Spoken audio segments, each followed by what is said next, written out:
Donc Christophe, je vais te demander justement par rapport à l'empannage, comment toi tu abordais la chose et quelles étaient tes priorités lorsque tu te lançais dans un empannage. Alors, un empannage ça c'est le rôle du barreur, donc avec la barre. Et donc, détailler un peu ou tu veux que ça soit court? Non, mais par contre, un petit peu sur quoi tu portes ton attention, justement, est-ce que toi tu es concentré plutôt sur suivre le mouvement du bateau ou est-ce que c'est aussi c'est de bien suivre la rotation avec ton speed, tes appuis qui te prennent plus de temps de concentration sur tes appuis, ou un peu voir un peu si tu devais sortir un truc en priorité, qu'est-ce que ce serait? La priorité sur l'empannage, c'est la fluidité, donc je dirais qui correspond à la fluidité du mouvement du bateau. Donc, plus le barreur va donner un certain angle, l'équipier, le but du jeu, ça va être d'adapter son déplacement du corps à ce mouvement et en même temps au réglage des voiles. Donc c'est ça qui est le plus important, qui a vraiment correspondre au mouvement du bateau. Là, le plus important. Après, il y a plusieurs moyens d'y arriver. C'est déjà être beaucoup sur ses appuis, faire très attention, éviter emporter.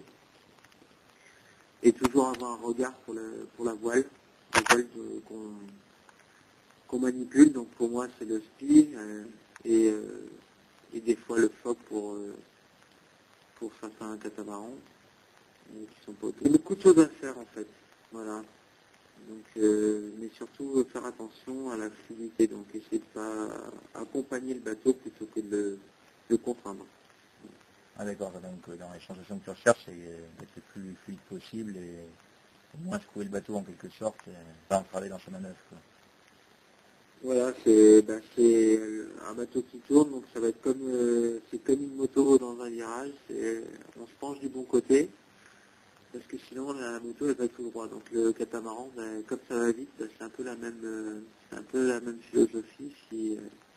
Si l'équipage se penche pas du bon côté, ça se passe mal. Donc il faut faire très attention à ça. Pour y en compétition, pour avoir le meilleur résultat et perdre le moins de vitesse possible, c'est très important pour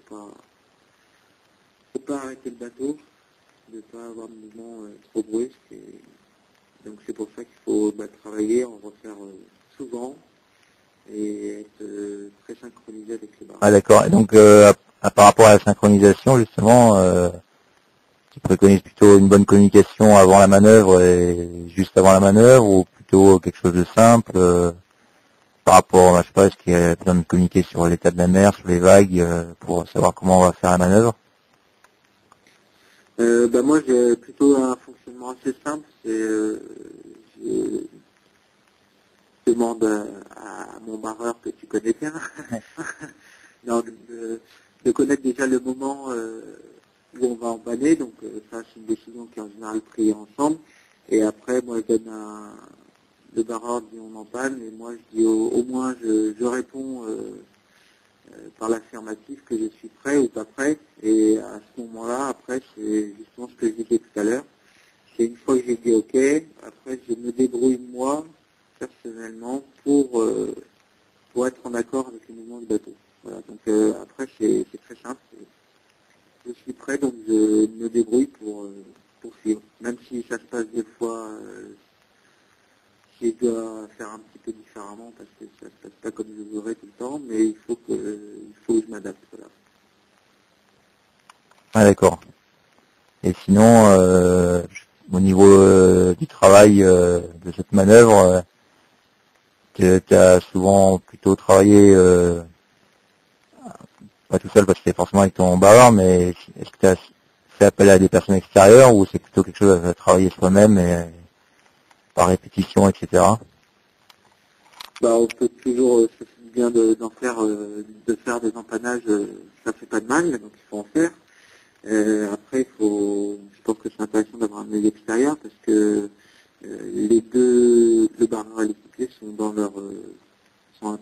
sur leur bateau et centrés sur leur mouvement et ne voient pas les petites imperfections. Et c'est vrai que pour corriger les petits détails qui des fois perturbent l'un ou l'autre, on a besoin d'un œil extérieur. Et c'est pour ça que l'entraîneur ou une caméra peut des fois accélérer les choses. Ensuite, il y a un travail aussi je dirais personnel qui est plus au niveau préparation physique, où là on met en place des exercices bien spécifiques qui ressemblent en fait à un empalage pour muscler les parties qui sont le plus sollicitées et puis pour reproduire un peu le geste à l'identique. Sachant que nous, le Tornado, c'est vrai que c'est un bateau qui est large, qui fait 3 mètres. Donc il y a quand même une certaine gestuelle au niveau, surtout quand on est au trapèze, il faut rentrer, on est derrière le barreur, donc il faut rentrer d'une certaine façon. Et puis le speed tire beaucoup, donc voilà, tout ça demande une coordination et chaque empannage est essayé d'être refait à l'identique. D'accord. Il y a toujours